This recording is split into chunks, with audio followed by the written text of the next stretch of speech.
Paul, a 5-wicket defeat in the end with 7 balls remaining against the league leaders. What are your thoughts on the performance and the result? Yeah, very, very frustrated and very proud. Mixed emotions, really. I felt we dragged the game back by the scruff of its neck.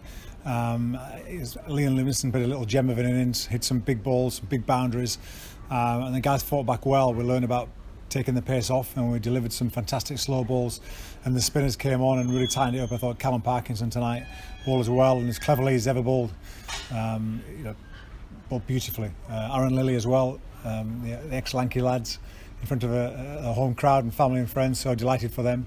And we squeezed tightly. Will as well bowled some fantastic slow balls. Gavin came back after a tough start, and we squeezed well. Ackers came on and bowled a fantastic first over, but really in the end we were just probably 25 short. We got off to a lovely start. Cozzy played beautifully again, hitting the ball well, and we just ideally just one of two of those guys in that middle order there the top order to take it through the middle of the innings and set up the end of the game to go hard with wickets in hand. We just kept losing wickets the last couple of games, but we look back, we've got a lot of inexperienced young players who are having their first competition this year, so we have to be respectful and we've learnt a lot. So we're playing against the best side in England, I believe. They're going to take beating. They're a serious outfit. They've got a lot of international stars, half a dozen international players who are at the top of their games, and 7 balls left is a tight game, and we know that we made mistakes in that game with bat and ball, and we know that with a good winter's work and work on key development areas, then we'll come back and have a great performance next year. I really believe that.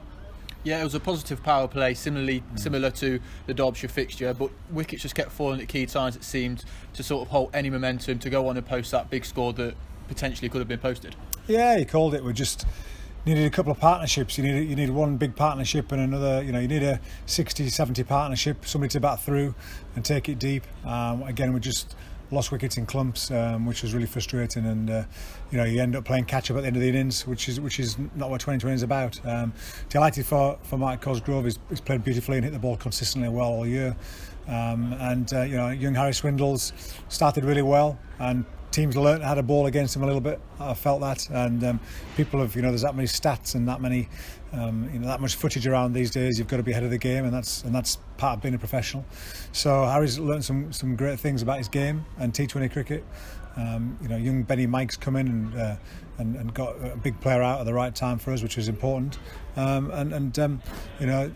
These lads, it's invaluable. Playing in front of 15,000 here tonight is a great experience for a young player, and in the pressure environment against world-class players with very fine margins. So when you come out of that with positives, then you can be very proud. So we're all proud. All the management staff, the guys have worked hard, and it's been a campaign that we can be relatively proud of.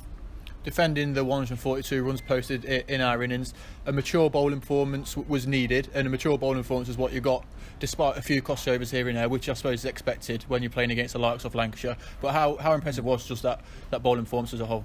Yeah, Callum Parkinson, his first couple of I think the first 12 balls went for 12 runs with Callum and Aaron Lilly, spin was going to be the key. And we saw that a little bit with Gavin when he put pace on the ball. Livingston got hold of him, as he does to many people, game in, game out, and that's why he's knocking on England's door.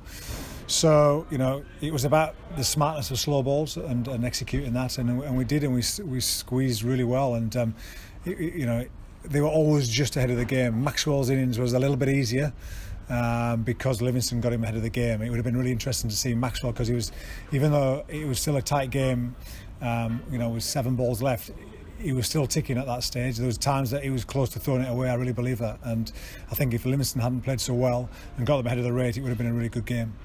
In the hybrid wicket, what do you make of that? In the second time we've played on one this year. Yeah, 2 very different wickets. The hybrid pitches, they look unique in their sort of polka dot, sort of system they've got in there. The umpires like it. It's got nice straight lines for the umpires for LBWs and wides. But yeah, it's been two different ones. One with grass on it, which actually went through more. This was obviously less grass on it. It was very much a sort of rolled, no grass surface and the hybrid in it. So that was a little bit softer, a little bit stickier, a little bit slower. It didn't skid on under lights like we thought it may do. So that's something to take forward next year. But yeah, listen, long term, it's something that we would love to have. But at the moment, you know, they're quite expensive, and it's not to be at the moment. But it's a great experience for everybody playing on these hybrid pitches. And ultimately, a disappointing way to end what looked 3 games ago, a positive T20 campaign.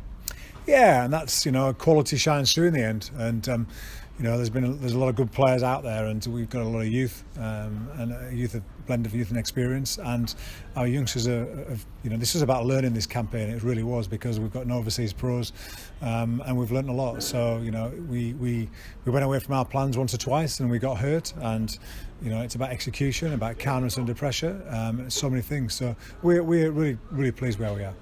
And a bit of a break now until the Northamptonshire game in the county championship. 3 left. What's your initial plan heading into that one? Yeah, well, we've got to finish well. This time last year we finished really poorly in the county championship, and I think it's really important that the guys, we all step up as individuals and give it our all for the next, you know, 3 games of cricket. We've got a lot of pride and a lot of, you know, statistics to go for as well. So guys are, you know, are playing for places and playing for contracts, and you know, their own careers are at stake. So it's really crucial that, you know, every day we go to work and we go and give it our all and look for a growth mindset and look to improve every single day. That's our mindset.